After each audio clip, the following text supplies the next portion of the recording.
ধন্যবাদ জ্ঞাপন কৰিছো যে আজি জুবিন গাৰ্গৰ অনুৰাগীসকল ওলাই আহিছে সকলোৱে হৃদয়ৰ পৰা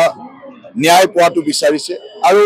ক্ষিপ্ৰতাৰে এই তদন্ত প্ৰক্ৰিয়া আগবঢ়া বা ক্ষিপ্ৰতে ন্যায়ালয়ৰ ব্যৱস্থাটো আগবঢ়াটো বিচাৰিছে আমাৰ সকলোৱে কৈছে যে ফাষ্ট ট্ৰেক আদালতৰ জৰিয়তে ন্যায় প্ৰক্ৰিয়া আগবঢ়াওক মুখ্যমন্ত্ৰী ডাঙৰীয়াকো সকলোৱে ধন্যবাদ দিছে এই কাৰণে যে অতি ক্ষিপ্ৰতাৰে এছআইটি গঠনৰ পৰা এজনীয়া তদন্ত গঠনৰ পৰা সকলো কাম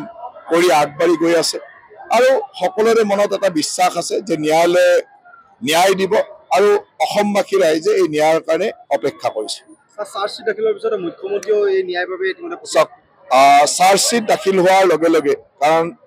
ভাৰতীয় সংবিধানৰ গণ্ডিত এনেকুৱা ধৰণৰ কেছবিলাকত 90 দিনৰ ভিতৰত চাৰ্জশ্বিট দিব লাগে চাৰ্জশ্বিট দাখিল কৰাৰ লগে লগে চৰকাৰৰ তদন্ত প্ৰক্ৰিয়াটো শেষ হ'ব আৰু ন্যায়ালয়ে ইয়াৰ ওপৰত ব্যৱস্থা ল'ব আৰু ন্যায়ালয়ৰ ব্যৱস্থাৰ সময়ত ন্যায়ালয়ত ক্ষিপ্ৰতাৰে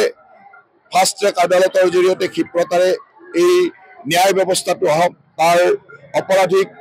দোষী সাব্যস্ত কৰি তাৰ কাৰণে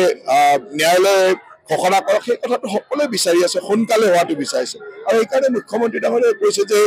ন্যায়ালয়ে যাতে ক্ষিপ্ৰতাৰে ন্যায় দিয়ে তাৰ কাৰণে আমি সকলোৱে অপেক্ষা কৰিছোঁ